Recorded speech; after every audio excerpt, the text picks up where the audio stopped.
Everyone, welcome back to my YouTube channel.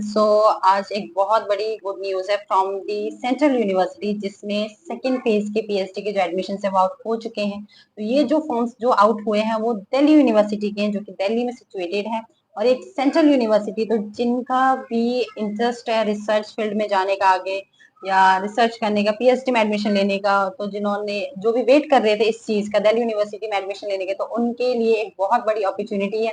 तो वो इस फॉर्म को फिल कर सकते हैं अगर वो एलिजिबल है देन। तो सबसे पहले हम बात करेंगे कि इसके जो रजिस्ट्रेशन जो स्टार्ट होने वाले हैं वो कब से स्टार्ट होने वाले। तो इसके जो रजिस्ट्रेशन है 25 अप्रैल से स्टार्ट हो चुके हैं, आज 27 है। तो जो भी कैंडिडेट इंटरेस्टेड है वो फॉर्म फिल कर सकते हैं। लेकिन एक और चीज, आपको 9 मई से पहले इसके जो रजिस्ट्रेशन है वो कंप्लीट करने हैं, क्योंकि इसके बाद आपका कोई भी फॉर्म फिल नहीं होगा। अब इसके बाद बात करते हैं कि अगर आपने रजिस्ट्रेशन कंप्लीट कर लिया, देन आपके जो इंटरव्यूज हैं वो कब से कंडक्ट होंगे। तो आपके जो इंटरव्यूज हैं वो 13 मई से लेकर 6 जून तक चलेंगे, जो कि हर एक डिपार्टमेंट से होंगे।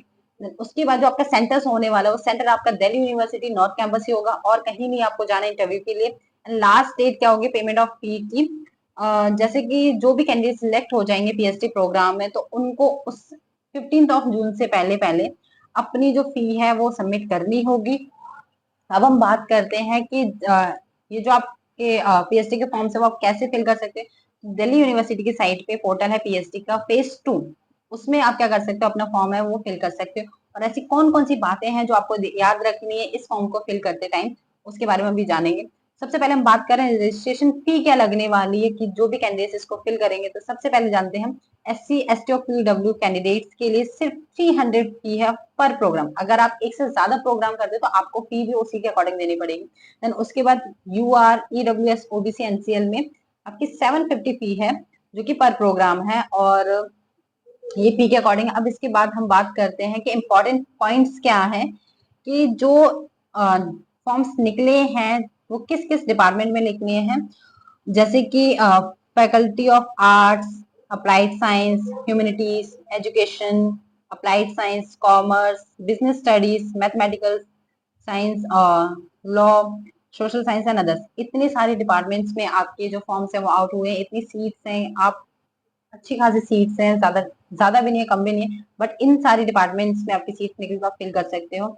अब इसके बाद क्या है कि जो भी कैंडिडेट्स एलिजिबल हैं, लाइक जिनकी भी पीएचडी डन है, सॉरी, जिनका भी नेट डन है, या फिर जिनका भी जेआरएफ डन है, या फिर जिनका सिर्फ ओनली पीएचडी डन है, वो भी इसमें अप्लाई कर सकते हैं। लेकिन इसमें एलिजिबिलिटी क्या है कि जैसे किसी ने कब नेट कंप्लीट किया, किसी ने जेआरएफ, जैसे कि हम जानते हैं जेआरएफ की जो वैलिडिटी होती है वो 3 साल की होती है। अगर आपके जेआरएफ में अभी भी टाइम है तो आप एडमिशन ले सकते हो। और जो नेट की वैलिडिटी वैसे तो फॉर एवर होती है, लेकिन पीएचडी में एडमिशन लेने के लिए सिर्फ आपकी जो वैलिडिटी है वो सिर्फ 1 साल की है। जैसे कि जिन्होंने भी इसमें कंप्लीट किया है 24-25 में, तो वो इसमें एडमिशन ले सकते हैं। लेकिन इससे पहले वाले जिन्होंने भी नेट कंप्लीट किया वो इसमें एडमिशन नहीं ले सकते हैं।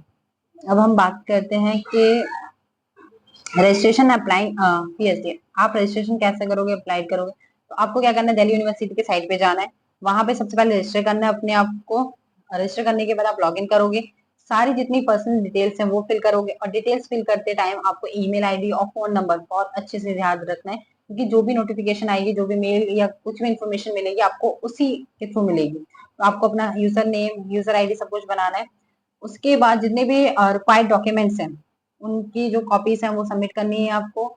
प्लस अब यहाँ पर एक और चीज है कि जो भी कैंडिडेट्स जिन्होंने भी फेज 1 में एडमिशन लिया था, जिन्होंने रजिस्टर किया था, क्या वो दोबारा से कर सकते हैं? यस, वो कर सकते हैं, चाहे उन्होंने फेज 1 में लिया था या फिर फेज 2 में नहीं लिया था। उन्हें सिर्फ लॉग इन करने की जरूरत है, फिर उसके बाद वो अपना जो प्रोसेस है वो कंप्लीट कर सकते हैं।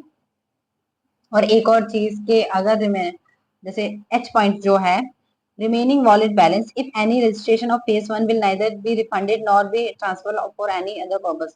अब जैसे कि मान लो अगर आपने फेज 1 में किया तो उसका जो बैलेंस है वो आपका इसमें काउंट नहीं होगा, आपको दोबारा से फीस पे करनी पड़ेगी। और मोड क्या है वो आपको पता ही, ऑनलाइन मोड्स होते हैं।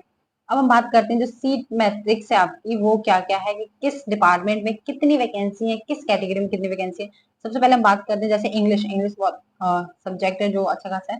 जैसे जिसमें यूआर की जो सीट्स हैं वो 10 है, ओबीसी की 4 सीट्स हैं, एससी की 2 सीट्स हैं, एंड एसटी की 2 सीट्स हैं, और ईडब्ल्यूएस की 4 है।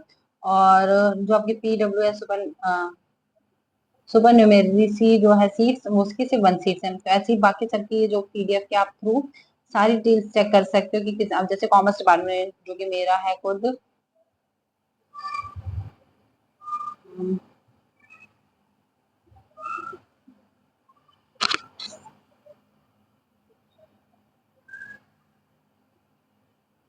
तो आप यहाँ से सीट्स चेक कर सकते हो अपनी किस डिपार्टमेंट कितनी है।